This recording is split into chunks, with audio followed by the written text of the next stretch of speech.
IMF को बताया गया था कि देखिए हम बैंकर ही ले आए हैं, ठीक है, तो आपका तो बड़ी आसानी से आप इसके साथ डील कर सकते हैं और ये आपकी बातें मानेगा, क्योंकि स्ट्रांग आर्म नहीं करना, क्योंकि स्ट्रांग आर्म करने के लिए तो फिर इसहाक डार साहब हैं। नेगोशिएशन की हद तक। हाँ, हाँ लेकिन वो तो इतना स्ट्रांग आर्म करते हैं कि फिर डील ही कराए हाँ, नहीं देते वो तो सो स्ट्रांग आर्मिंग नहीं होती, वो तो बस होता है कि ऐसी की तैसी तुम्हारी। हैं। So, वो आप ये कमाल देखें पीपल्स पार्टी का कि वो कहते हैं कि जी डार नु ले आओ, क्योंकि डार के आने का मतलब ये है कि 2 साल में पटाखा बज जाए।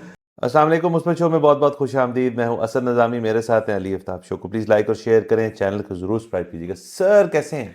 सर मैं बिल्कुल ज़बरदस्त हूँ और मुस्बत नेस कर रहा हूँ। सर वाह। और इससे पहले कि आप बाकायदा प्रोग्राम का आगाज़ करें, हमारे एक देखने वाले हैं बिलाल शाह साहब, सर और उन्होंने मुझे कम से कम 4-5 दफ़ा रिमाइंड करवाया, लेकिन मैं भूल गया।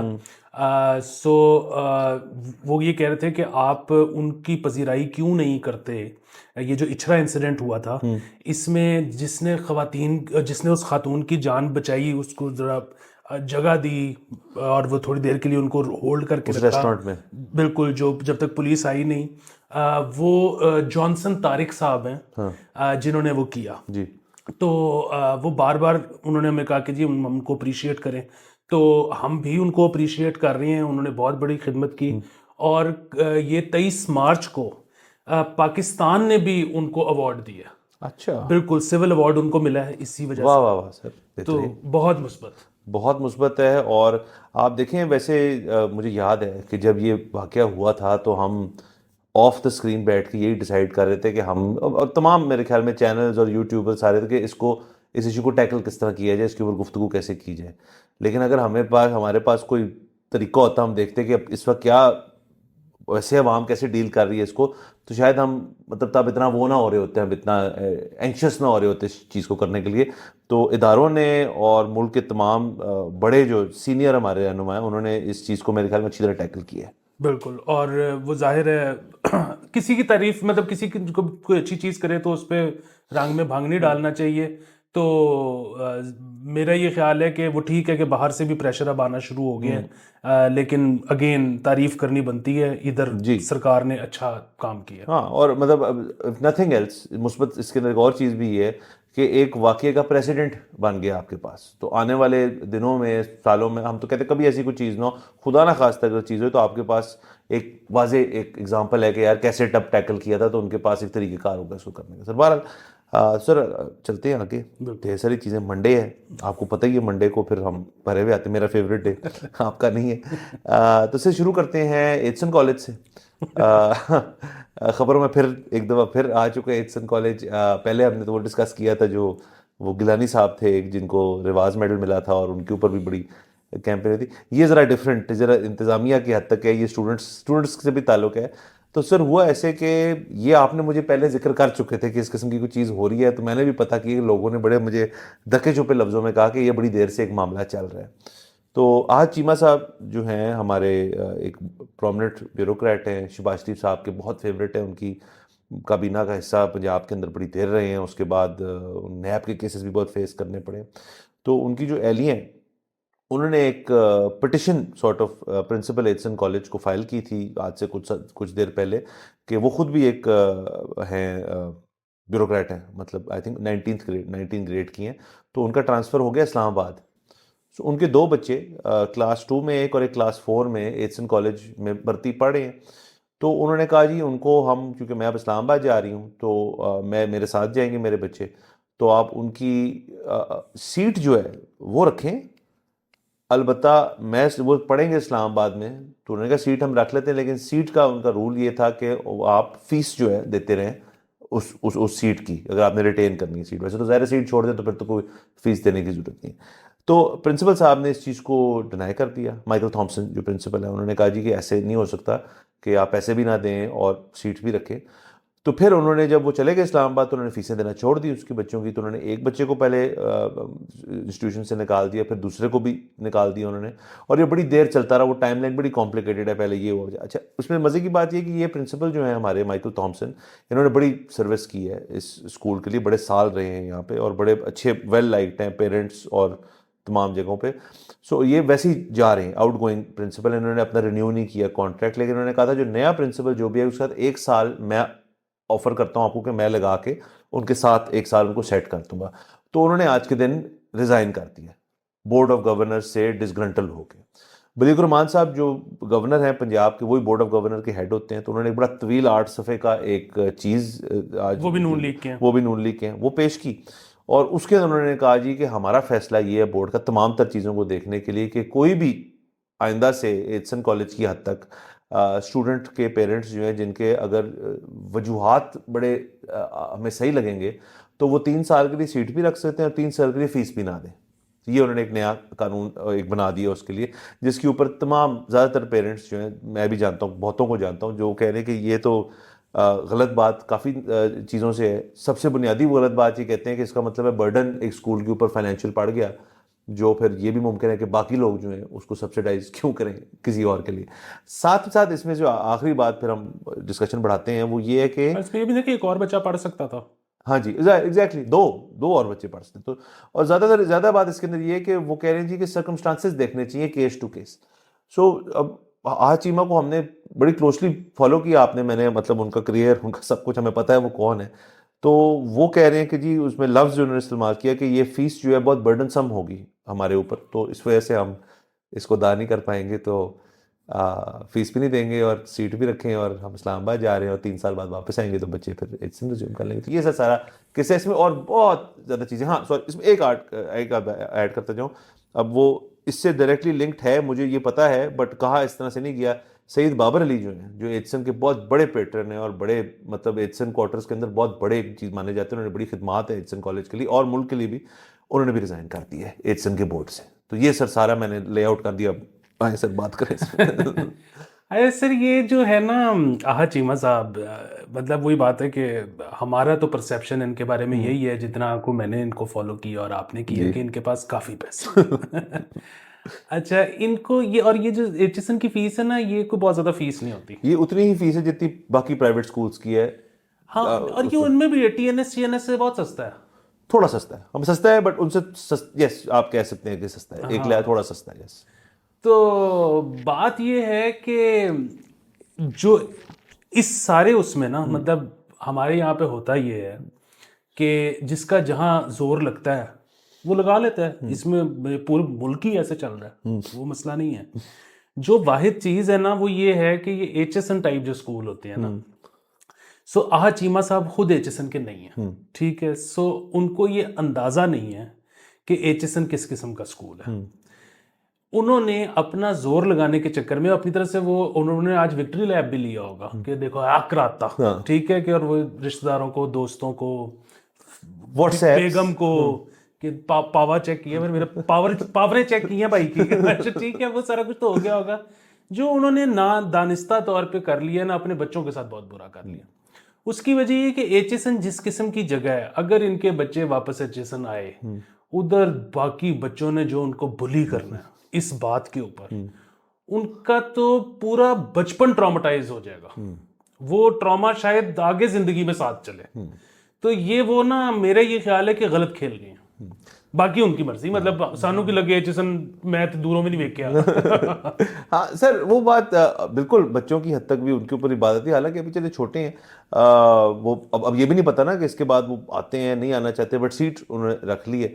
तो इस चीज़ को बहरहाल गवर्नमेंटल लेवल पे क्योंकि किया गया है, और वही वाली बात कि एक प्रेसिडेंट सेट हो गया, तो जो लोग सोच रहे होंगे भी यार कि चलो हम भी, मेरी कोई और अपॉर्चुनिटी मुझे मिल रही है दुबई में, तो बच्चों को लेके जाना है साथ। बहुत सर बड़ा फैक्टर होता है ये, अगर आप चेंज कर रहे हो बच्चों को स्कूल, आपके बच्चों को स्कूल गोइंग, एक बहुत बड़ा फैक्टर होता है कि यार इतनी हमारी बेस है, उनका एक ग्रुप है, उनके दोस्त हैं, टीचर से आपकी पहुंच है आपकी, आप कहें यार कि सब खत्म करके मुझे जाना पड़ रहा है, तो वो डिसीजन होता है आपकी अगले फैसले में। अब इजी हो गया वो फैसला, अब वो कहेंगे चलो कोई नहीं, 3 साल सीट फ्रीज करवाओ, फीस भी नहीं देंगे और बाहर चले जाएंगे। तो आने वाले जो बहुत सारे और बच्चे हैं और जो पेरेंट्स हैं, ये उनको ये चीज़ मुतासर कर सकती है। तो बाकी उनकी मर्जी है, उन्होंने करना था उन्होंने। और असल में टाइमिंग भी सर बड़ी गलत है ना इसमें। सारी बात ये पोलिटिसाइज सारा हो गया है कि भाई देखो जिन्होंने करवाया है उन्होंने कैसे करवा लिया। हाँ, सो उसमें जो है ना, ये आपकी बात बिल्कुल ठीक है कि जब बच्चे हो जाते हैं तो फिर ज़िंदगी में इस किस्म के फ़ैसले लेना जो है वो बड़ा मुश्किल हो जाता है। मतलब बच्चों के साथ तो और मुश्किल हो जाता होगा जिन लोगों ने कुत्ते पाले हुए हैं उनकी जिंदगी इतनी मुश्किल होती है कि इतने बजे नहीं आ सकते, कुत्ता अकेला होगा। इतने दिनों के लिए नहीं जा सकते, कुत्ता अकेला होगा।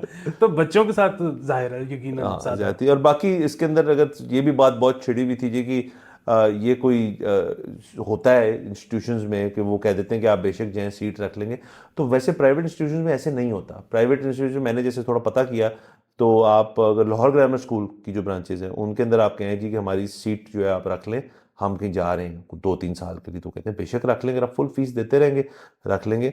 इनफैक्ट जो लम्स यूनिवर्सिटी है उसका भी इसी तरह का सिस्टम है, लेकिन वो कहते हैं जी कि आपने अगर 4 साल की डिग्री है आप 6 में कर लें, ठीक है, लेकिन जो टाइम आपने ऑफ लेना है उसके अंदर वो ऑफ लें, लेकिन जितने आपने कोर्सेज पढ़े हैं उनके आपको पैसे देने पड़ेंगे, और आपका एंड में उतना ही कॉस्ट करेगा जितना बाकी वो करेगा कॉस्ट, तो कोई फेवर नहीं मिलती उसके अंदर। सर देखिए, मैं बहुत ज़्यादा जानता नहीं हूँ इसके बारे में, लेकिन अगर मेरा इसके बारे में तासुर ठीक है तो ये जो है ना LGS वगैरह, ये बाकायदा प्राइवेट स्कूल्स हैं, ठीक है, ये फॉर प्रॉफिट प्राइवेट स्कूल्स। यहाँ पे तो आपको 20 साल भी रखने की इजाज़त होनी चाहिए और होगी। ये जो HSN है ना, ये प्राइवेट नहीं है, ये इसमें सरकार का बीच में सरकार का सीन रोल है थोड़ा सा। ये सरकार इनको देती है पैसे, ये सब्सिडाइज्ड है। वरना ये इतने बड़े बड़े ग्राउंड और इतने शशके और इतने सारी रंगबाजियां ये इतनी फीस में थोड़ी हो सकती हैं। ये बेसिकली जो इस मुल्क की एलीट है वो गरीबों के टैक्स पड़ रही है। हाँ सर, बट उसका ये भी है कि जितनी फीस वो ले रहे हैं वो compete कर रहे हैं बाकी स्कूलों के साथ कि यार एट पार हो जो बाकी स्कूल है, लेकिन फैसिलिटीज आपको बहुत ज़्यादा दे रहे हैं उसके अंदर, मतलब हर किस्म में उस जैसा स्कूल नहीं है लाहौर के अंदर एटलीस्ट। तो और बाकी वो आपकी बात उस तरह से है कि मतलब एक गवर्नमेंटल उसकी है, लेकिन इस ये प्रिंसिपल है ना, उसने आके इस सिस्टम को काफ़ी चेंज किए कि इन्होंने बहुत हैविली जो नई नई चीज़ें बनाई हैं, जो अपकीप की है, इट्स का स्ट्रक्चर पूरा चेंज किया है, वो उसने किया है। ओल्ड जो इट्सोनियंस हैं जो बाहर रह रहे हैं दीगर मुल्कों में हैं, उनसे डोनेशंस बहुत ज़्यादा ली है इसने। ये प्रिंसिपल बहुत अच्छा था, इतनी बात है। और इसका जाना जो है, एक बाकी तमाम पेरेंट्स सबको इस चीज़ का काफ़ी अफसोस है। और वो गया भी सर गोरा था, और गया भी डिसग्रंटल्ड तरीके से, और गया भी किसी सरकारी बंदे की वजह से। तो असल में इसका ज़्यादा दुख है कि जाए। बहरहाल चले, ये आगे देखेंगे इसके ऊपर बाय द वे। लेकिन ये चीज़ जो है इतनी वायरल की, अता तारड़ साहब ने आज एक प्रेस कॉन्फ्रेंस में भी इसका जिक्र कर बैठे। वो उनसे सवाल हुआ तो वो कहते हैं इसमें कोई मसले वाली बात ही नहीं है कि जब कोई बच्चा जो है वो एक स्कूल में है और वो सर्विसेज नहीं अवेल कर रहा उस स्कूल की, तो उसको फीस देने की क्या ज़रूरत है। जिस पे मेरा सिर्फ सवाल है उनसे कि आप पूरी चीज़ को देखें कि वो सीट रिटेन करने की कोशिश कर रहे हैं कि 2 सीटें हमारे पास हैं और उनकी भी फीस ना दें हम। खैर तार साहब शायद इन्फॉर्मेशन थी नहीं उनके पास, उन्होंने कहा इसमें कोई मसले वाली बात नहीं है। तो बाला सर आगे चलते हैं, और बहुत ढेर सारी चीज़ें हो रही हैं। क्रिकेट हम आज एंड में करते हैं। ज़रा एक और आपको सियासी खबर, औरंगजेब साहब हमारे जो फाइनेंस मिनिस्टर हैं, अभी ये पिछले 3-4 दिन से एक किस्सा चल रहा है कि जो फाइनेंस की कमिटीज़ होती हैं, जिसमें से एक इकोनॉमिक कोऑर्डिनेशन कमेटी है, एक प्राइवेटाइजेशन की हद तक कमेटी होती है, एक स्टेट ओन्ड एसेट्स की कमेटी होती है। तो इस पर यूजुअली फाइनेंस मिनिस्टर इनको लीड करता है आपका। तो हुआ ऐसे कि औरंगजेब साहब ने 4 कमेटियों का हिस्सा होना था, इस फाइनेंस मिनिस्टर उनको 1 दे दी। बाकी 3 जो थी उन्होंने किया ये कि इसहाक डार साहब को देती 1 अदद 2, और शहबाज शरीफ साहब ने इकोनॉमिक कोऑर्डिनेशन कमेटी है जो रिटेन कर ली। उसके बिल्कुल अगले दिन ही जब ये चीज़ मीडिया पे ज़रा उछली, तो शहबाज शरीफ साहब ने इकोनॉमिक कोऑर्डिनेशन कमेटी उनको वापस कर दी। स्टेट एसेट्स वाली कमेटी भी उन्होंने रख ली, औरंगजेब साहब के पास है। प्राइवेटाइजेशन की कमेटी जो है वो अलबत्ता उन्होंने कहा जी कि वो इसहाक डार साहब ही चलाएंगे उसको। और इसहाक डार साहब जो हैं अभी तक, जैसे आपने कुछ एपिसोड्स पहले फरमाया था कि अभी तक वो देख रहे हैं दूर से फाइनेंस की तरफ, लेकिन अब वो फाइनेंस के अंदर आ गए। प्राइवेटाइजेशन की कमेटी का हेड होना तो काफ़ी बड़ी बात है। हाँ जी, वो एक तो ये है कि लोग जो है ना इस किस्म की बातें कर रहे थे कि क्या फ़ायदा हुआ औरंगज़ेब साहब को 3 करोड़ पे पता नहीं माहाना नौकरी छोड़ के, और ये वो, और इधर आके जब उनको उनके विंग्स क्लिप कर दिए जाने थे। अच्छा, उनको तो ज़ाती तौर पे फ़ायदा होगा।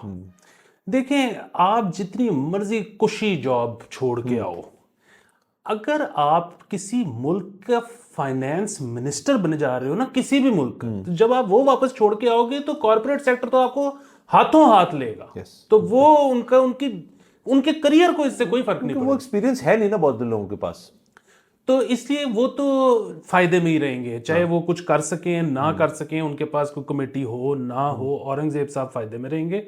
बाकी पीछे रह गया ये वाली चीज़। तो इसमें मैं ना आपको, मेरी एक थ्योरी है, वो गलत भी हो सकती है।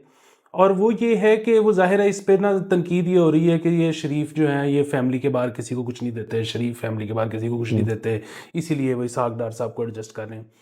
मेरा ये ख्याल है ज़ाती तौर पे कि इसमें ना मतलब ज़ाहिर है ना मियाँ साहब की तो ख्वाहिश होगी कि ये डार साहब एडजस्ट हो जाएं, लेकिन इसमें ना अब जिस तरह से इलेक्शन हुए हैं तो ठीक है, लेवरेज नून लीग के पास भी है ये कहने की कि आपके पास हमारे अलावा क्या ऑप्शन है फिलहाल। लेकिन बहरहाल ये जो की अपॉइंटमेंट्स हैं ना उसमें इस्टेब्लिशमेंट का बहुत लेना देना है। और डार साहब का जो है ना वो ये भी मेरा ख्याल है कि जो इनका लाइफस्टाइल है तो वो शायद पावरफुल क्वार्टर्स में भी किसी के लाइफस्टाइल से शायद मिलता है, तो वो उनको ना पसंद करते हैं। राइट। तो सही है, वो खैर है साल 2 साल में बाहर सर आ वैसे जाएगा। अब आप देखें नैरेटिव जो है ना आहिस्ता आहिस्ता चेंज होता जा रहा है। मैं तो जो जो नेशनल टीवी हमारे वो टीवी भी चलता है, लोग नहीं देखते बट हम देखते हैं, हम आते भी हैं उसके ऊपर। बट अगर आप देखें ज़रा तो उसके ऊपर कॉन्वर्सेशन ज़रा ये हो गई है कि यार मेरे ख्याल में थोड़ा सा हुआ है यार कि ज़रा थोड़ा चेंज करो, अब ये आ गए हैं ऐसे ही है, 5 साल की बात करना शुरू करो कि मतलब 5 साल निकलेंगे इसके अंदर, तो वो लोग बातें कर रहे हैं। अलबत्ता जब ये हुआ ना उसी दिन मैं कुछ टॉक शोज देख रहा था, उन पे सबने कहा कि रह की कितना है। एक तरफ आप कह रहे हैं कि 5 साल करना है, दूसरी तरफ साहबदार साहब फिर आ गए अंदर, तो ये दोनों मेल नहीं हो रहा है इन दोनों चीज़ों का। सो वो अपना नैरेटिव भी उनके जहन में क्लियर नहीं है। अगर नैरेटिव सिर्फ नैरेटिव कोई भी बेचने के लिए या फैलाने के लिए या लोगों को मनवाने के लिए हो सकता है, आपको ऐसे इकदाम लेने पड़ेंगे टू सपोर्ट इट। ये तो अनसपोर्टिव किस्म के इकदाम आते हैं कि आप PDM-1 जो है उसके अंदर वही 2023 का फर्स्ट क्वार्टर 2024 का फर्स्ट क्वार्टर का कंपैरिजन जो है, जो रजेब साहब ने मारा था उनको, आप वो सिर्फ वो देख लें उसके बाद बात कर लें। प्लस दूसरी बात ये सर कि आप ऐसे नहीं कर सकते कि बहुत लोगों ने कहा जी कि इनको तो लाया इसलिए गया था कि ये IMF को ज़रा स्ट्रॉन्ग आर्म करके अच्छी डील निकाल के दे सकते हैं हमें औरंगजेब साहब, बिल्कुल सही होगी बात, लेकिन वो डील तो चले फ़र्ज़ करें हो गई, पैसे आ रहे हैं, सब कुछ हो रहा है, बाकी आपने इंटरनल अपने जो मामलात हैं एज फाइनेंस मिनिस्टर वो आउटसोर्स कर देने हैं फाइनेंस मिनिस्टर से। ये तो नहीं हो सकता ना। IMF भी ये चीज़ देखेगा कि यानी कि औरंगजेब साहब को आपने जो मतलब आपके star eyed heavy duty banker international exposure वाला बंदा आपने इसलिए लाया ताकि हमसे सिर्फ बातें करें और थल्ले सिर्फ सागडार ने उठा देना। तो सर ये किसी के साथ सिट वेल नहीं करेगी ये चीज़, ये सोचने वाली बात है। हाँ जी बिल्कुल। और दूसरा ये कि मतलब वो जो इनको लाया तो शायद मतलब ये दिखाने के लिए गया था कि ये देखें हम IMF को बताया गया था कि देखिए हम बैंकर ही ले आए हैं, ठीक है, तो आपका तो बड़ी आसानी से आप इसके साथ डील कर सकते हैं और ये आपकी बातें मानेगा, क्योंकि स्ट्रांग आर्म नहीं करना, क्योंकि स्ट्रांग आर्म करने के लिए तो फिर नेगोशिएशन किया था। हाँ, लेकिन वो तो इतना स्ट्रांग आर्म करते हैं कि फिर डील ही कराए। हाँ नहीं वो तो सो स्ट्रांग आर्मिंग नहीं होती, वो तो बस होता है कि ऐसी की तैसी। So, मसला ये है कि ये जो सबसे बुनियादी चीज़ है ना, पीपल्स पार्टी ने चू नहीं की।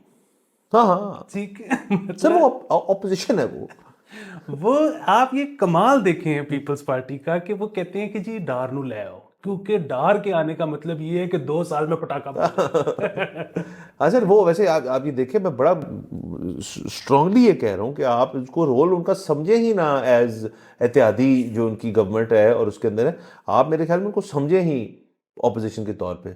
लेकिन आप सेनेट तक का वेट कर लें, उसके बाद मेरे ख्याल में पीपल्स पार्टी ना जरा चार्ज अप हो रही है, वो भी अपने आप को ना थोड़ा कह रहे थे कर दे थोड़ा फिर वो अपना करेंगे। लेकिन क्योंकि इसके अंदर बड़ा बनता था एज द सेकंड जो गवर्नमेंट के अंदर सेकंड लार्जेस्ट पार्टी की था, मतलब बनता तो था ना, मतलब कोई स्टेटमेंट नहीं है, कुछ भी नहीं, रिलैक्स। वो तो डार पे हमेशा बहुत खुश होते हैं। हाँ वो कहते हैं कि यार नून गई।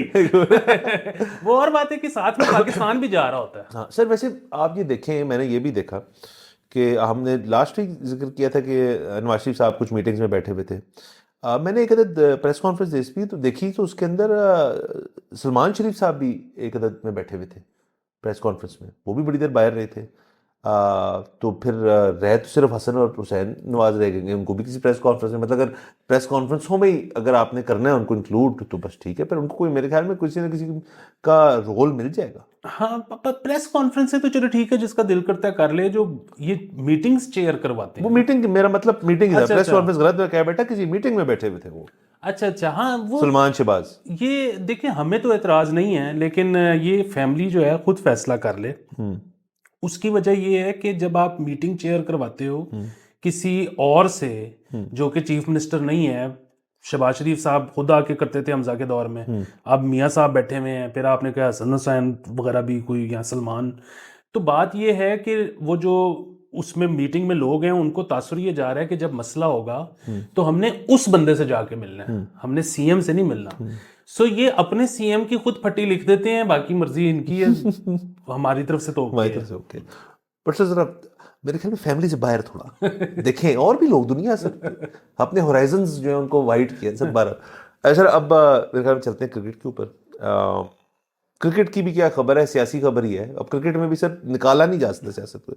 शाहिद अफरीदी साहब बड़ी खबरों में सोशल मीडिया पे गर्दिश कर रहे हैं।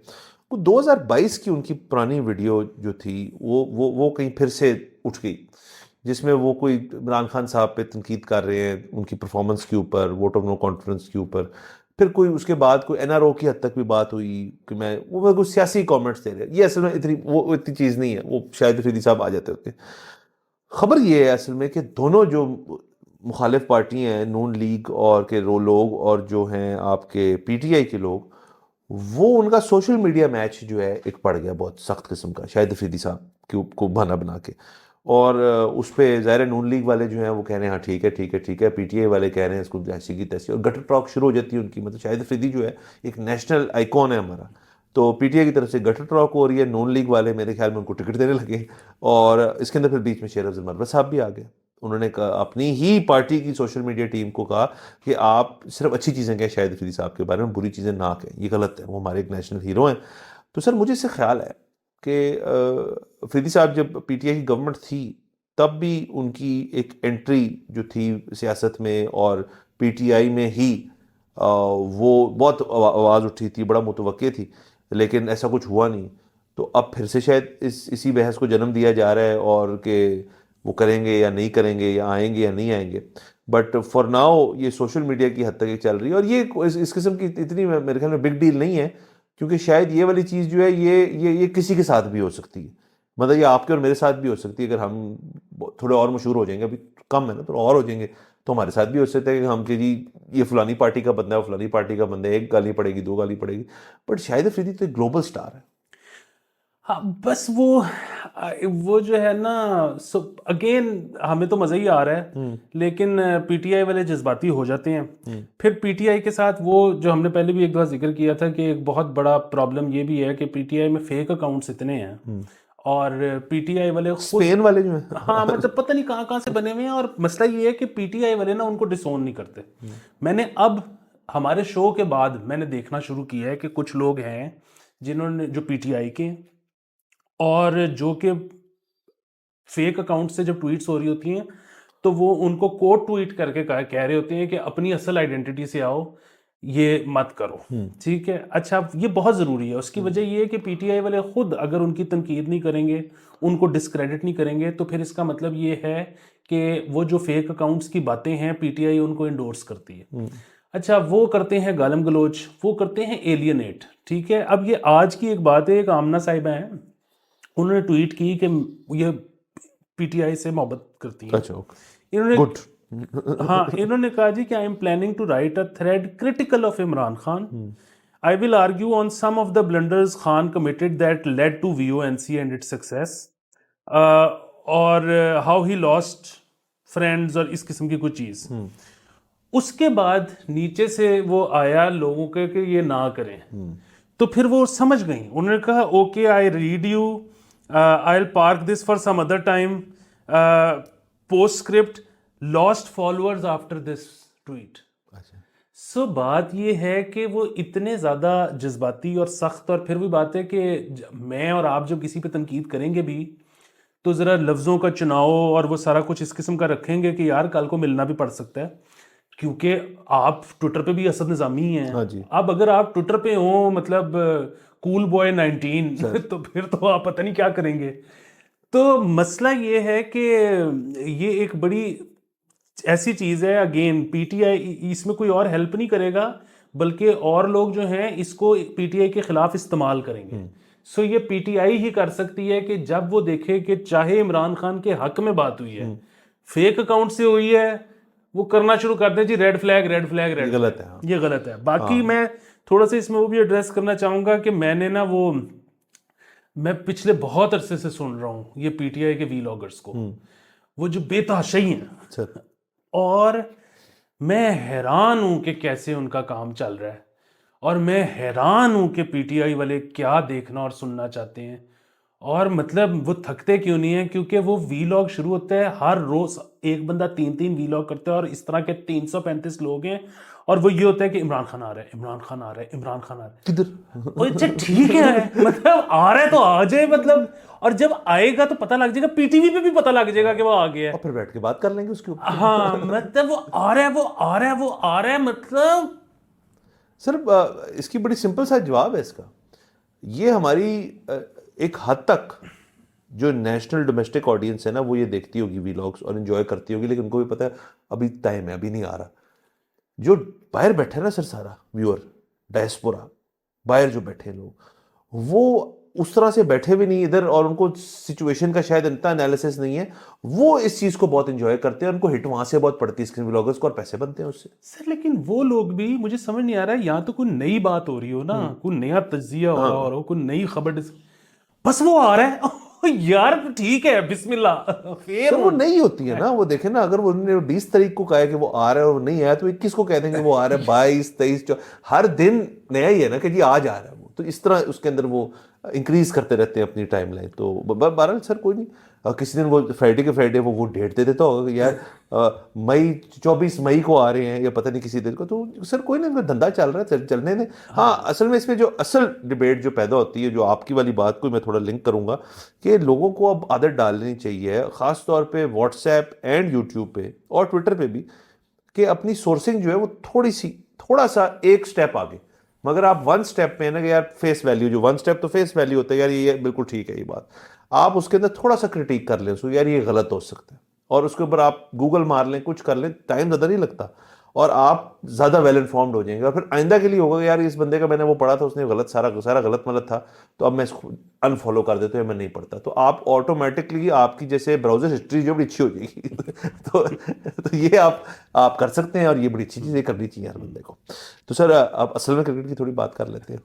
तो हुआ ऐसे कि नकवी साहब ने कुछ देर पहले कहा था कि सिलेक्शन कमेटी के अंदर मैं थोड़े बहुत चेंजेस करूंगा, फिर उन्होंने कुछ दिन पहले सिलेक्शन कमेटी फारग कर दी, सारी उड़ा के रख दी। कल के रोज़ उन्होंने एक नई सिलेक्शन कमेटी बनाई है, जिसके अंदर मोहम्मद यूसुफ, अब्दुल रज़ाक, असद शफीक और एक और मैं नाम भूल रहा हूँ, वहाब रियाज, ये 4 लोग हैं फिलहाल, और भी लोग इसके अंदर आएंगे, और इसके अंदर कोई हेड ऑफ द कमेटी नहीं है। ये मुश्तरका तौर पे ये सारे जो हैं सेम अथॉरिटी रखते हैं कमेटी के अंदर, कोई इनका लीडर नहीं है, शायद लीडर खुद नकवी साहब है, मैं अज्यूम करता हूँ कि वो पीसीबी चेयरमैन है, तो वो शायद होंगे।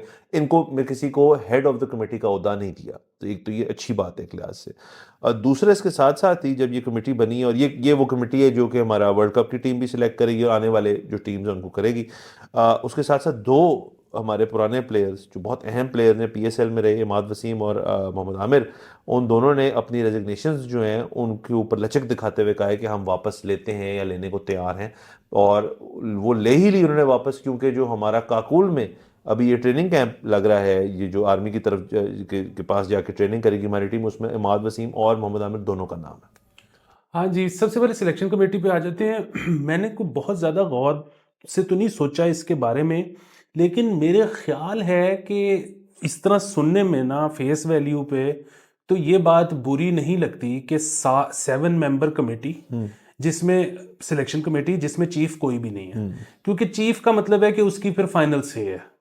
अच्छा, इस तरह क्या तरीकाकार होगा कि 7 लोग अपनी अपनी टीम बनाएंगे पेपर के ऊपर, वो शेयर करेंगे एक दूसरे के साथ, उसमें जाहिर है 5-6 हो सकता है 7 प्लेयर तो ऐसे हों जो सबकी टीम में हो, सबकी टीम में हो, तो वो तो फाइनल 11 में आ गए। जो उसमें डिफर करते होंगे उसमें फिर आपस में बहस होगी। गुड वे, गुड तरीका अच्छा है, तरीका अच्छा है। जो वाहिद प्रॉब्लम मुझे इसमें नजर आया है वो ये है कि इन्होंने जो अभी तक तो वैसे 7 मेंबर्स पूरे ही नहीं हुए, ये आपने गिनवाए हैं, 4 हुए हैं, तो लेकिन वो जो पिछली दफा से इसमें जो चेंज एक आ गया, हसन चीमा का नाम नहीं है। हसन चीमा एक बहुत इंपॉर्टेंट आदमी है। ये जो बाकायदा डाटा वाले लोग हैं ना, ये पाकिस्तान में हैं ही बहुत कम, मतलब आप इनको उंगलियों पे भी नहीं गिन सकते। नंबर्स नर्ड है वो। हाँ। सो अब जो है ना, एक तो ये ख्याल कि जी एक्स क्रिकेटर ही कर सकता है, नहीं, बिल्कुल भी नहीं। मतलब आप ये अमेरिकन जब लीग्स देखते हैं स्पोर्ट्स की, तो उसमें जितने ये बैठे होते हैं ऊपर लोग, इनमें कोई नहीं होता पुराना प्लेयर। ये सारे अब जो है ना, मॉडर्न स्पोर्ट्स साइंस ये एक नई चीज़ है। सो पाकिस्तान में गिने चुने लोग हैं, रेहानुल हक उसमें शामिल है, हसन चीमा उसमें शामिल है। इनको इनकॉर्पोरेट करना बहुत ज़रूरी है टीम के अंदर, वरना वही बात है, ये 90s के लेजेंड्स जो है ना, ये इनको नहीं पता कि क्रिकेट अब कहाँ चली गई। सर मुझे इससे एक फिल्म याद आ जाती है, ब्रैड पिट, जोना हिल की, रॉबिन राइट की मनी बॉल, जिसमें उसने वो बंदे ने, वो तो बेसिकली एमआईटी या पता नहीं किस यूनिवर्सिटी का, एमआईटी शायद नहीं था, जिस भी मतलब किसी यूनिवर्सिटी का, वो एक इकोनॉमिक्स मेजर होता है, जिसको वो उठाता है कोच और कहता है यार कि बेसबॉल चेंज करते हैं जाके, और उसके ऊपर बड़ी किताब भी पूरी लिखी है, उसके ऊपर बेस्ड है, ये रियल स्टोरी है। तो वो फिल्म इसी चीज़ को दिखाता है कि वो सिलेक्टर सारे बैठे होते हैं और वो तब जाते हैं कि क्या बोल रहे हो यार, ये क्या है, वो देखो वो जो वो बात कर रहा है कि भाई वो इतनी दफ़ा, मतलब वो ये ना गेट बेस पे कितनी दफ़ा आता है, कितनी पिचेस सही मारता है, कितने रन करता है, रन खरीदो, प्लेयर खरीदो, उससे रन खरीदो और जीतना शुरू कर दो, और उसने प्रूव कर दिया कि इसकी वो वर्थ है कि नहीं, इसका वो इतने पैसों में इसका कितना इम्पैक्ट है। वो असल में जो बेस्ट चीज जो कहते हैं ना वो, और जो ये सीनियर लोग देखते हैं, जो देखना छोड़ देनी चाहिए, वो कहता है कि यार आप वैल्यू दिखाते हैं इन अनटेंजिबल्स की, कि ये स्टार बन सकता है, एंडोर्समेंट्स इतनी मिल सकती है, टीम की इतनी पीआर हो सकती है, वो ये अनटेंजिबल चीजें हैं। इंटेंजिबल्स जो है इनका कोई मायने नहीं रखती पिच के ऊपर। यहाँ पे भी मेरे ख्याल में डेफिनेटली, अब अगर वहाब रियाज, अब्दुल रज़ाक, मोहम्मद यूसुफ वगैरह, वो ये भी सोचते होंगे कि यार कि प्लेयर जो है उस तरह से एक स्टार तो है ना, उसकी वैल्यू, और नहीं यार पिछले उसके 5 या 10 मैच निकाल के देख लो, उसके फिगर्स क्या थे। वो आप जो है ना, एक तो ये कि जिसने ये फिल्म नहीं देखी वो ये इसी मनी वक्त बॉल शो छोड़ दे और फिल्म देखना शुरू कर दे। दूसरी चीज़ ये है कि हमारा जो दोस्त है उसामा, वो एक इतनी खूबसूरत बात करता है, और अगेन ये पुरानों को नहीं समझ आएगी, ये नए बंदे बता सकते हैं इस तरह की चीज़ें, कि T20 फॉर्मेट में सबसे यूजलेस स्टैट है एवरेज। कोई वुकत नहीं है इसकी, मतलब एक बंदा 50 की एवरेज से खेलता होगा, अगर वो ज्यादा बॉलें ले जाता है तो वो आपके काम का नहीं है। एवरेज नहीं, इधर है इम्पैक्ट कितना है। तो वो आके गेम चेंज कर सकता है कि नहीं। आपने जितनी बॉलें आपको मिली हैं उसमें आपने क्या किया, एवरेज है तो एक ब्रॉडर पिक्चर होती है। बिल्कुल, एक बंदा आते ही 8वें नंबर पे है तो उसकी आप एवरेज कैसे एक्सपेक्ट कर सकते हो। बिल्कुल सर। सो ये इस फॉर्मेट में कुछ और है गेम। बिल्कुल बारा सर, ये अच्छा उस लिहाज से है कि हमें थोड़े चेंजेस नज़र आ रहे हैं। मैं तो कुछ दिन पहले ये भी खबर पढ़ रहा था कि PSL 9 जो है वो तो होने ही नहीं लगा था, को बजट नहीं छोड़ के गए थे पिछले वाले, तो ये तो नकवी साहब ने कराया। नकवी साहब अभी तक बाय द परफॉर्मेंस ठीक जा रही है उनकी। हाँ जी, वो और बात है, असल में PSL 10 में भी काफ़ी मसाइल हैं। वो मसाइल ये हैं कि अगले साल जो स्केजुलिंग है, हमारे पास सितंबर से पहले टाइम ही नहीं है करवाने का। सो सितंबर में होगा या नहीं होगा, अभी से ये फैसला करेंगे, अभी से ड्राफ्टिंग शराफ्टिंग ये वो। और इस दफ़ा PSL बाकी सब कुछ तो ठीक था, लेकिन मेरे ख्याल में ये क्योंकि इतना डिले होता रहा और डिसीजन एंड में जाके हुआ, तो प्लेयर भी, आप इंटरनेशनल प्लेयर आए, ज़रूर आए, लेकिन वो क्रीम ऑफ द क्रीम वाले प्लेयर नहीं आए आपके पास इस दफ़ा बाहर के। वो अच्छा, दूसरा मैं वो चीज़ भूल गया जो आपने इमाद वसीम और उसकी की जी ना। जी।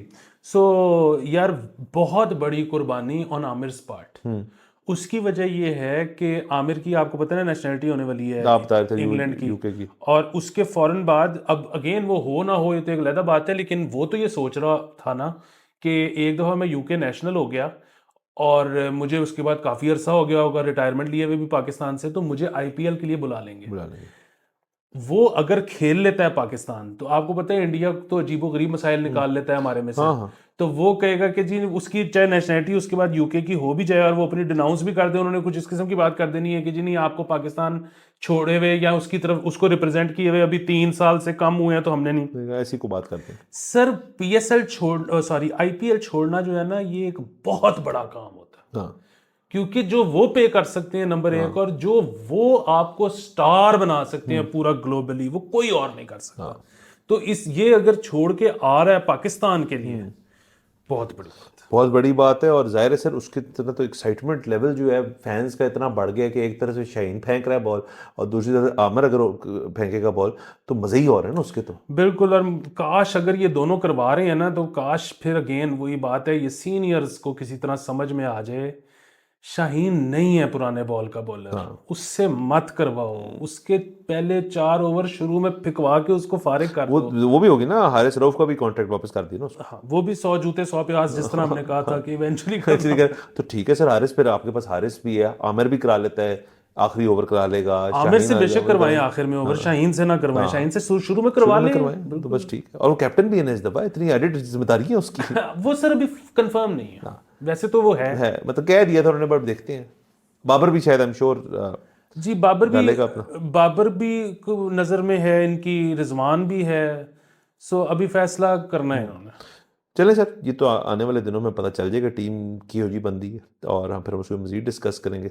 बाकी आज की हद तक तमाम तर चीज़ें थी। मेरे ख्याल में इजाज़त लेते हैं, कल आपसे इंशाल्लाह मुलाकात होगी फिर से। खुदा हाफिज़।